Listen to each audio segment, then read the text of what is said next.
Pronto. Oi, sétimo ano. Vamos continuar lá o nosso vídeo de reforma religiosa, tá? Então, vendo a insatisfação dos seus fiéis, né? A igreja ela vai começar a ter uma alta crítica, tá? Dos seus fiéis e também de padres dentro da própria igreja, ok? O que vai acontecer, gente? Martinho Lutero, eu vou falar de Lutero, tem outros, mas para não confundir a cabeça, a gente vai falar do Lutero e de Calvino, ok?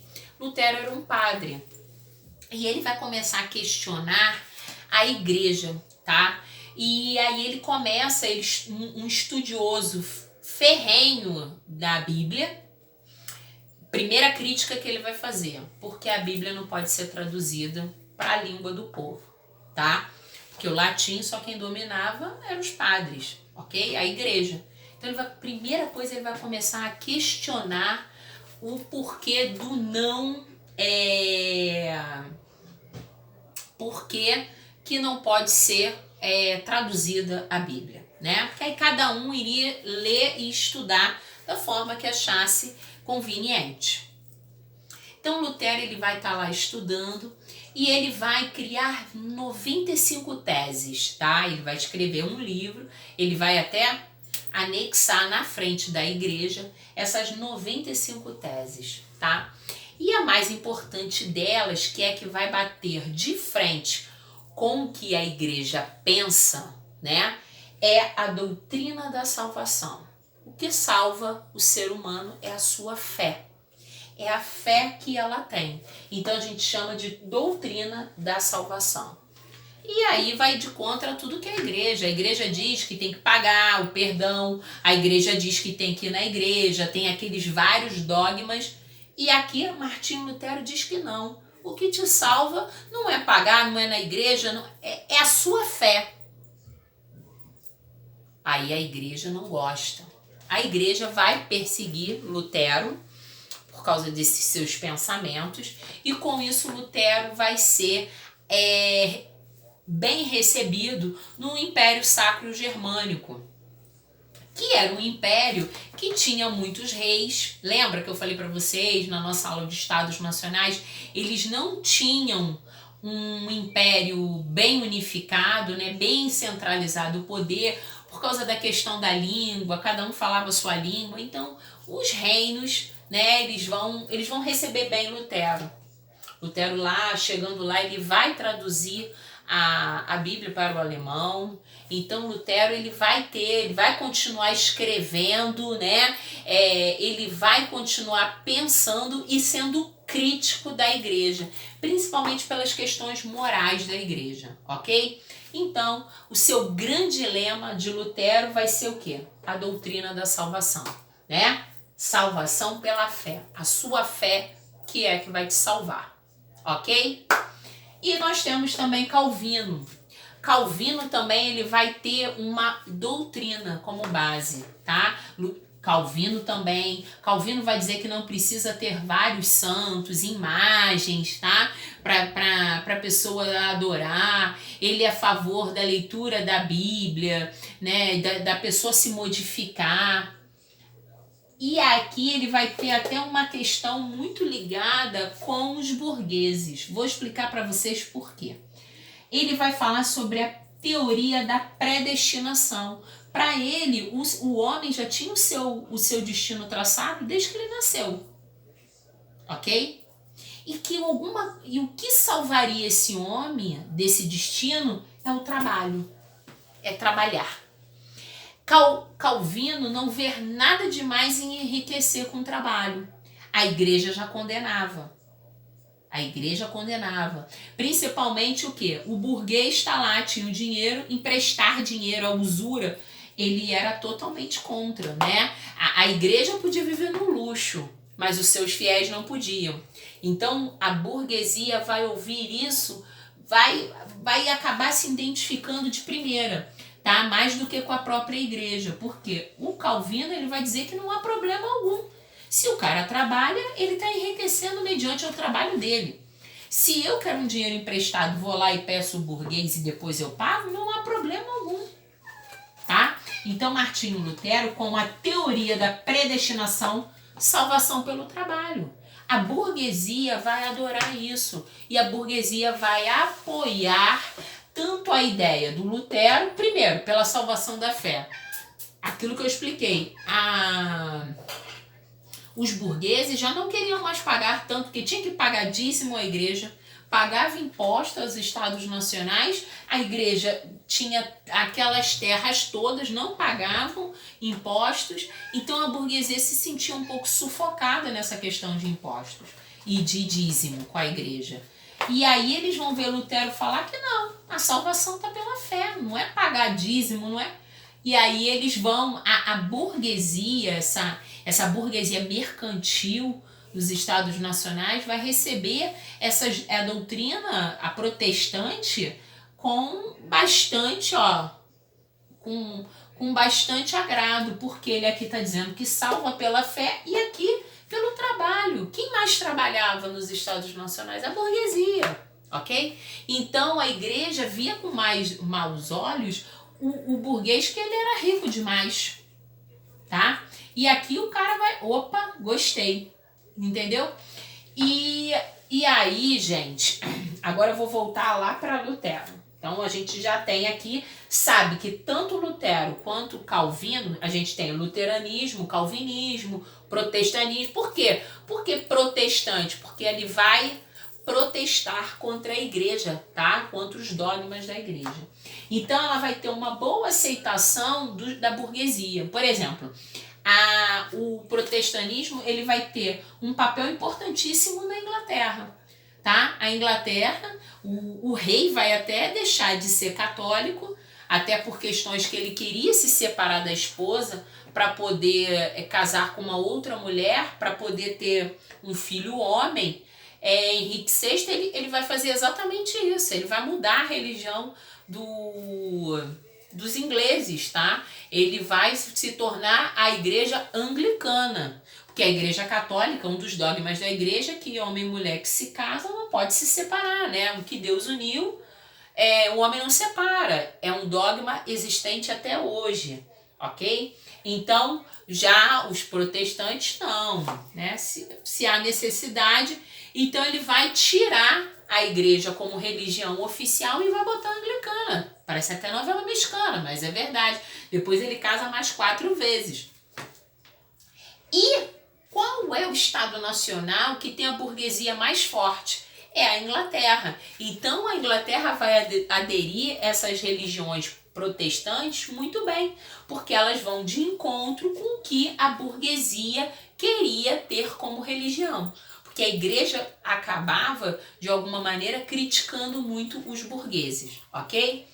E voltando lá no Lutero. Então, Lutero, quando estava lá no Império Sacro Romano, o que vai acontecer lá? Esses reis, tinham reis que eram católicos, tinham reis que aderiram ao protestantismo. Então, começou a ter uma guerra entre eles, tá? E aí a gente chama de paz de Habsburgo. O que é essa paz? É respeito de religião, ok? Cada rei poderia aderir à religião que quisesse. Então a gente vai ter, eu acho que ao sul, mais reis católicos e ao norte, mais reis ligados à religião do protestantismo. Com isso, gente, reis, olha, eu tô falando reis. Eu falei de um Estado nacional que trocou a sua religião oficial pelo protestantismo. O que aconteceu? A Igreja Católica vai perder fiéis. Ela está perdendo poder, tá? E também poder político, porque muitos reis se transformando indo para as religiões protestantes, a Igreja Católica perde apoio, perde reis. Então, nós vamos passar por um momento que a gente chama de contra-reforma, ok? A igreja ela vai se movimentar para essa reforma, que começa com Lutero e o Calvino, tá? E o que a igreja tem que fazer? Primeiro, a igreja vai fazer vários concílios. O que são os concílios? Concílios são as reuniões, tá? Dos cardeais, dos bispos, arcebispos, de toda a localidade que há a religião católica. Eles vão para esse concílio e lá eles vão debater o que é melhor para a igreja, ok? Então, claro que o Concílio de Trento é o mais importante, porque é ali que foi definido. Mas antes disso teve vários concílios, tá? Existe os concílios hoje em dia para ver quem vai ser o Papa, continua tendo. Mas nessa época, o Concílio de Trento, ele vai fixar, ele vai dizer que a igreja precisa passar por reformas, principalmente reformas morais, tá? Os padres a ser bispos vão ter que ter outra postura, não mais aquela postura de luxo, tá? Nesse momento, muitas companhias, os jesuítas, companhia de franciscanos, os dominicanos, o que eles vão? Eles vão começar a se tornar fortes, porque os franciscanos, eles são a favor de quê? Né?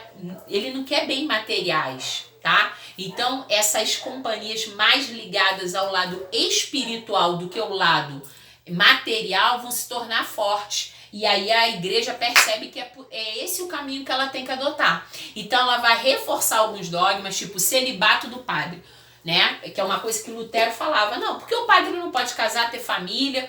A igreja vai dizer que não, que o padre tem que continuar sendo celibato, ele não pode casar. A Eucaristia, batismo, esses dogmas eles vão se manter no Concílio de Trento, ok?